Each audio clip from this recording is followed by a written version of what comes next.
Hello dear students, today we are going to read Civics Lesson 1, Understanding Diversity. Let us see this picture. This is National Anthem of India, right? When we sing National Anthem of India, you must have come through these lines. Punjab, Sindh, Gujarat, Maratha, Dravid, Utkal, Bang, Vindhya, Himachal, Yamuna, Ganga, Uchal, Jaladhi, Taranga. So see, even in the national anthem of India, there is the mention that India is the combination of many states, many region. Punjab state is there. Sindh, now it is in Pakistan. Sindh is also a region. Before this national anthem was composed before our independence, before India was divided into India and Pakistan.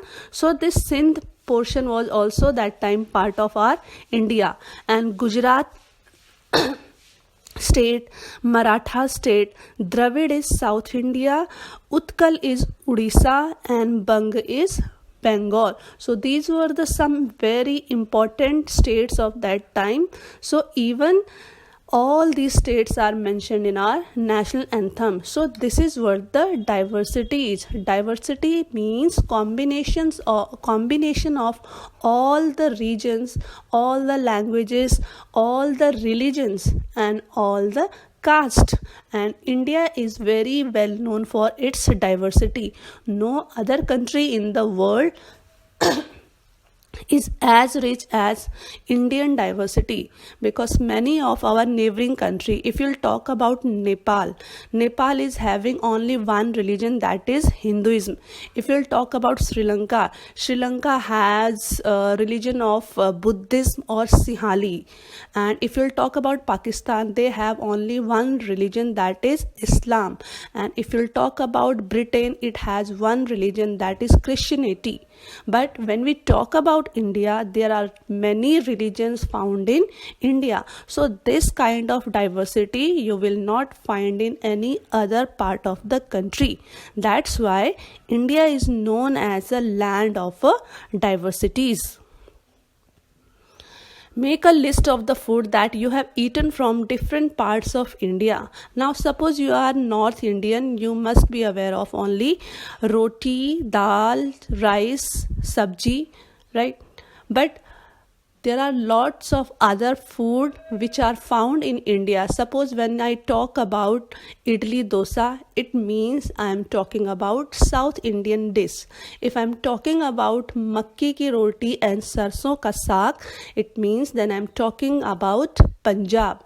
If I am talking about machli and bhat, then I am talking about Bengal. If I am talking about litti chokha, then I am talking about Bihar. So you see, as the state is changing, our food is also changing. So this much importance and this much interesting fact you can find only in India. Make a list of the languages beside your mother tongue that you can speak at least one or two words. Suppose I am Punjabi, I am speaking Punjabi, but there are many other students, many other people who speak other language than Punjabi. Although Hindi and English are the official languages of India, but apart from these two languages, many other official languages are there in India. As you can see in this slide, it is writing there are more than 150 languages in India that are spoken by at least 10,000 people. So India is a land of maximum one. It's not the maximum, there are many more languages than these, but very important 150 languages are found in India. There is one very famous saying about India, कोस कोस पर बदले वाणी, कोस कोस पर बदले पानी, चार कोस पर वाणी. Means अगर आप India में ट्रेवल करते हो तो एक कोस पे जो है आपको जो है पानी चेंज हो जाता है. पानी का मतलब जो है जो ड्रिंकिंग वाटर होता है, जो वहाँ का नेचुरल वाटर होता है, उसका टेस्ट चेंज हो जाता है. अपने स्टेट में जो है आपको थोड़ा कुछ और पानी का टेस्ट मिलता है.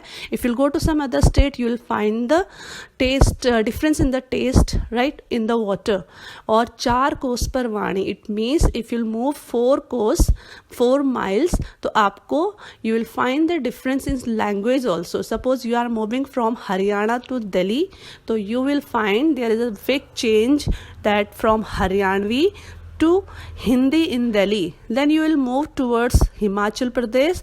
Then there is Pahadi language or Dogri language in Himachal Pradesh. Then you will move to Jammu Kashmir, then you will find Urdu language over there. So the diversity, the variety in language is also found in India.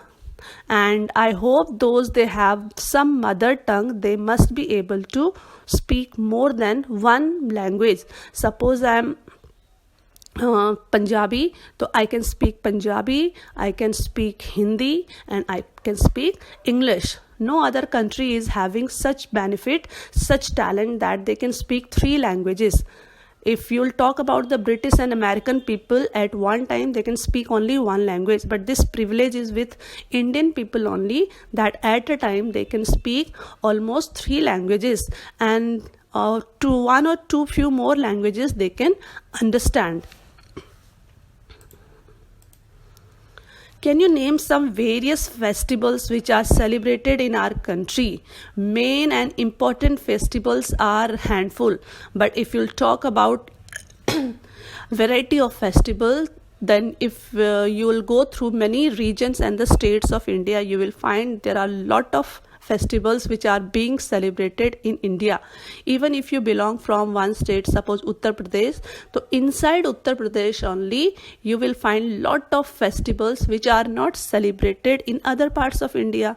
And if I'll talk about Kerala, so there are so many festivals which are not celebrated in other parts of Uttar Pradesh. So this way every state has many festivals. See some of the important festival. This picture is of Baisakhi and it is celebrated in Punjab. This is of Ram Navami or Dashera and it is celebrated all over India. This is these people are praying namaz and praying offer to their Allah. They are celebrating their Eid. And this is the celebration of Christmas. So as you can see from this picture, all 4 important religions and their festivals. How do we explain diversity? Now the proper definition of diversity. Before the train, aeroplane, bus or car became parts of our lives, people travel from one part of the world to another in ships, on horses, on camels or on foot, because there were no transport facility like metro train, planes and cars in those days. So they used to move from place to place using all these transporting systems.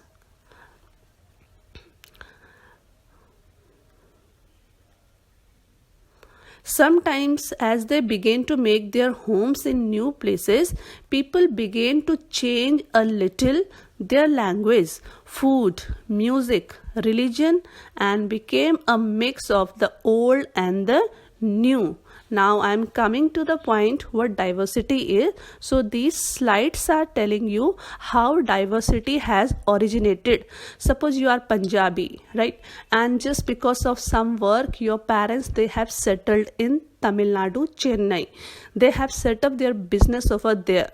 What happened over a period of time, after 4, 5, 6 years, you will also start speaking some portion of Tamil language over there, and after 6, 7 years you will be fluent in speaking Tamil also. So your language will become a mixture of some part of Punjabi and some part of Tamilian. So a new language has emerged over there, right? And that will become a third language. And similarly, this is what had happened in India, that when people they came from outside India, lot of people they came from Greece, many invaders they had come to attack India from Iran also, from Persia also, from Arabian countries also, from Afghanistan also, from China, from Mongolia. So many rulers, they had come to India from other countries, and when they settled down in India, then what happened? Their language was mixed with our language, and it became a new language. And similarly, their dresses also mixed with our dresses, and it became a new dress. And their music, their religion, their food, everything got mixed with Indian culture, and it became a new culture. And that is how diversity had developed. Okay, let me tell you one more example. Let us talk about khichdi. If you are making the rice separately, then it is one recipe.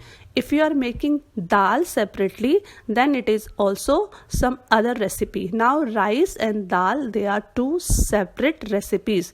Now see, if we'll mix both rice and dal together, then one new recipe will come on, that will be khichdi. So the khichdi is the mixture of rice and dal. Let us talk about, see, this is the photograph of Mrs. Sonia Gandhi. You know her very well. She is from Italy.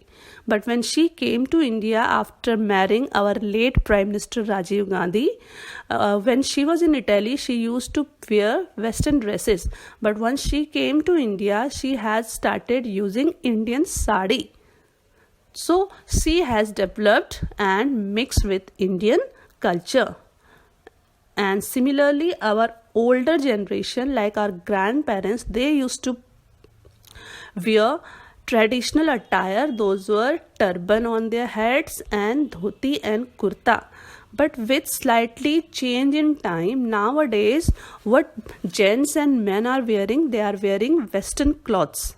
So we have adopted these Western cloth from the British. When British, they had come to India, they brought this dress and we adopted their dress. And now we are Indian but wearing Western dress. So this has become a new tradition of the dress.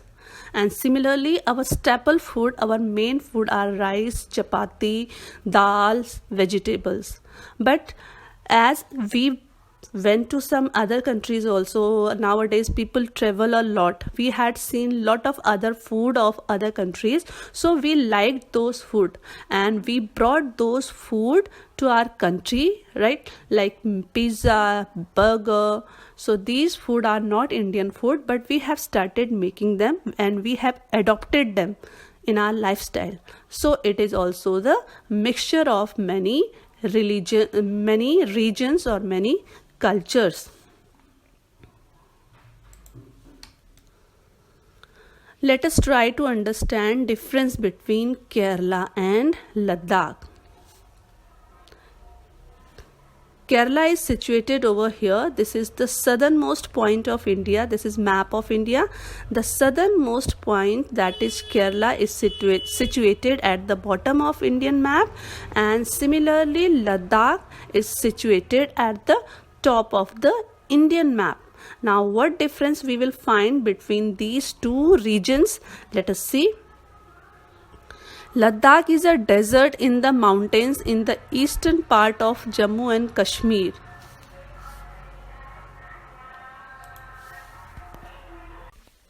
Ladakh is a desert in the mountains in the eastern part of Jammu and Kashmir. Very little agriculture is possible here since this region does not receive any rain and is covered with snow for maximum part of the year. When I talk about desert, an image of desert like Sahara Desert or Thar Desert or the areas of Rajasthan will come to your mind. But it's not like that. Deserts are always not hot. Deserts are cold also. So any dry region where there is no rainfall and where there are no plants or trees, such region is known as desert. So Ladakh is also a desert. You know why? Because there are also no trees and plants. And how trees and plants will grow? Because all the time the land of the Ladakh is covered with snow only. That's why Ladakh is known as cold desert. See this picture. As you can see, even the roads, even the other mountains or the plains, everything is covered with snow. That's why nothing grows here. People here keep sheep and goats. Now, how people live there? Why do they live there? And if they live there, then what do they eat?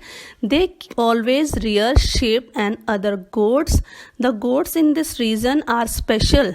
Ladakhi goats are special because this fur is used for making pashmina wool, and this wool is very costly, and thereafter this wool is sold to some other traders, and then the pashmina shawls, they are woven in the Kashmir area. See, this shawl is very light and very beautiful and warm, and the cost of this shawl is very expensive. It will cost you from sometime 50,000 to 2 lakhs.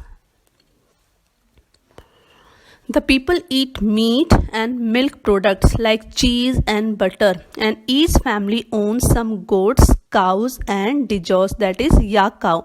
This is cow, but the female this is yak, but the female yak will be known as dijos because it gives milk also, and the milk of this yak is very helpful, and it feeds the children and the family members of these Tibetan people, these Ladakhi people. They make cheese, butter and other milk products from this yak's milk. And now see, how does this yak survives in such a cold region? Just because they have very thick fur on their skin, and this thick fur saves them from very cold climate.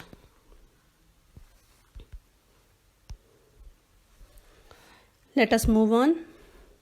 It was a good trade route as it had many passes through which caravans traveled to Tibet. These caravans carried textile and spices, raw silk and carpets. Now what the passes are? Passes are the ways or the roads or the routes.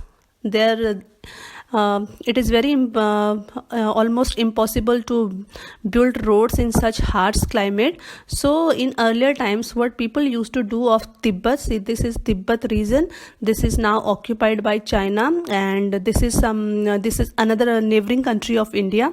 So traders from China and Tibet, they used to come to India to sell their items or goods. You know, China is very famous for silk, so the Chinese trader, they used to bring Chinese silk with them, and they used to bring it to India, and Indian traders and Indian kings and queens, they were liking the Chinese silk very much, so they used to buy all those Chinese silk from there.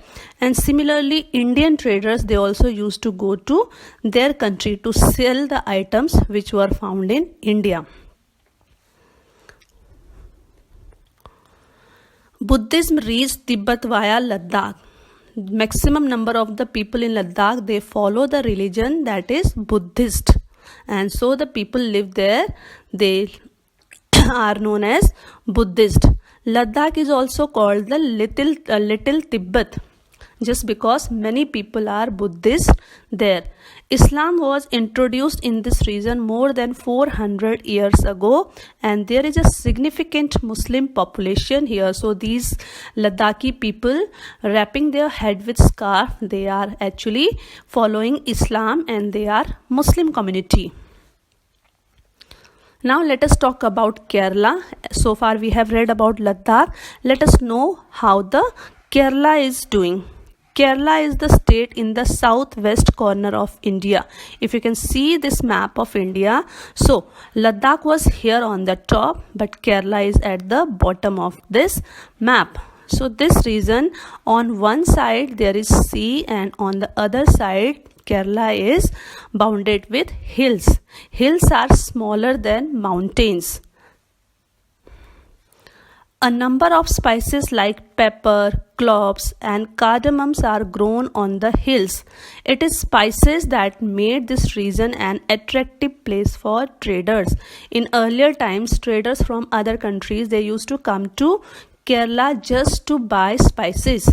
and when they used to take those spices back to their country, they sold it at very high price, and they made lot of profit by buying all these spices. And even in other parts of India, all the delivery of spices is being done by the Kerala people of Kerala, who grow spices in their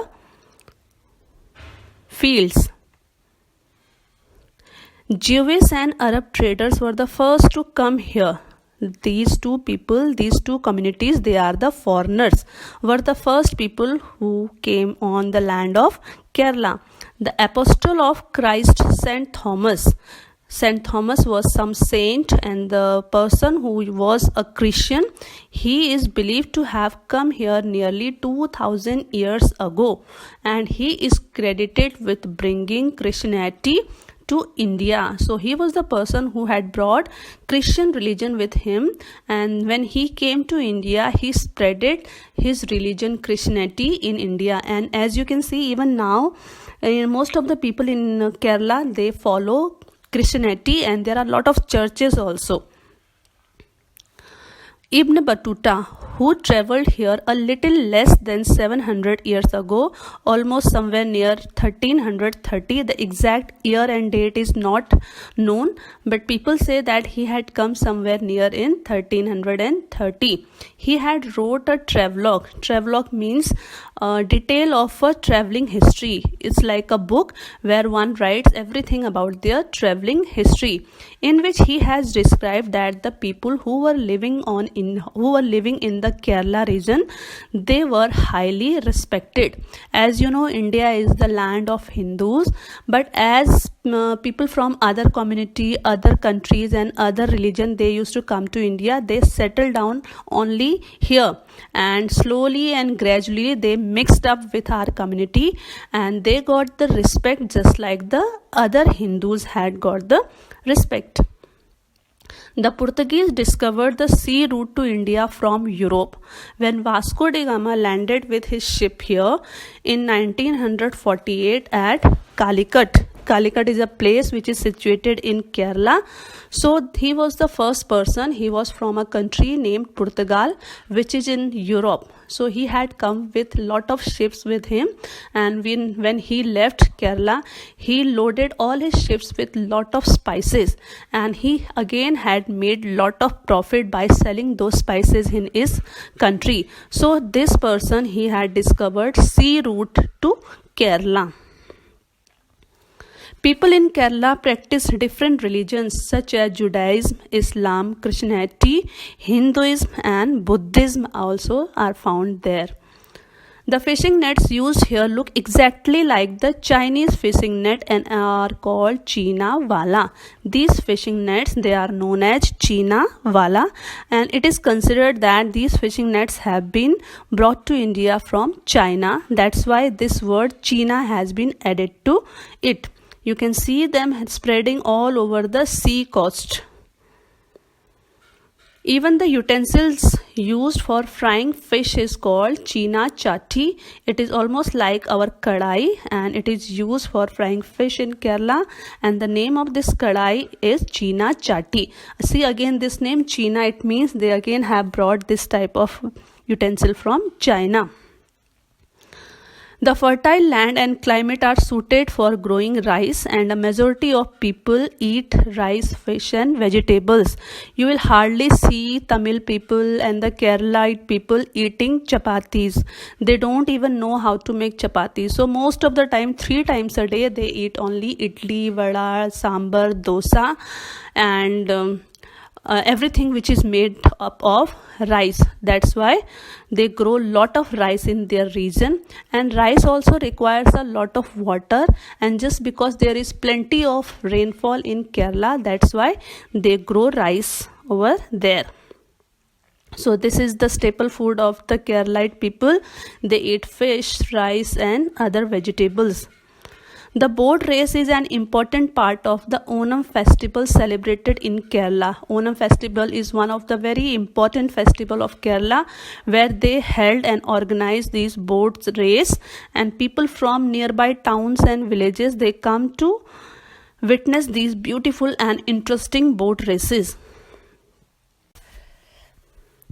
Unity and diversity. India's diversity has always been recognized as a source of strength.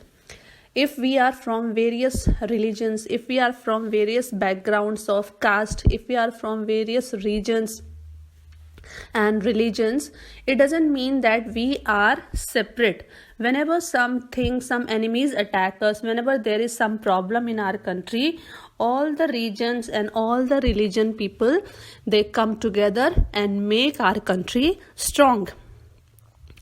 When the British ruled India, women and men from different cultural and religious and regional background, they came together to oppose them. So when British had come to India and they were ruling over our country, so it was not like that only Hindu people were opposing them and Hindu people were fighting against them. Even the people from the Muslim community and the Sikh community and the other community, everybody helped each other and supported each other during the freedom movement.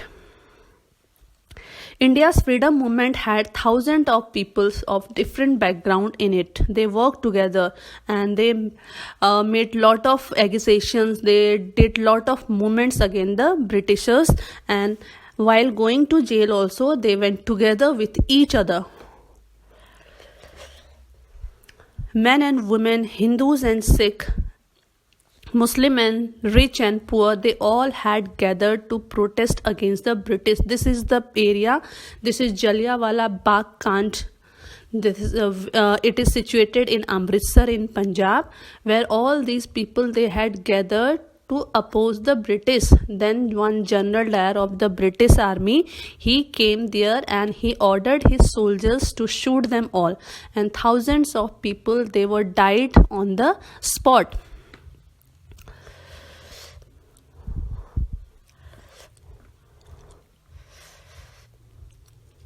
Songs and symbols that emerged during the freedom struggle serve as a constant reminder of our country's rich tradition of respecting for diversity.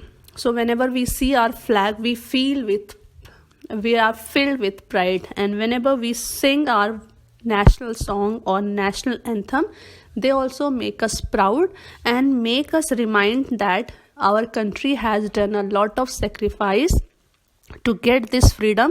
So we should respect our country and we should respect all those freedom fighters who had fought for our country. In his book, The Discovery of India, Jawaharlal Nehru used the phrase unity in diversity to describe the country. So if somebody asks what is your country like, so you can say our country has unity in diversity. India's national anthem, composed by Ravindranath Tagore, is another expression of the unity of India. In the beginning of this lesson, as I had told you, Ravindranath Tagore has explained all the regions in our national anthem. Thank you so much, and please like and subscribe our channel, that is Wow Education, for more informative videos on education.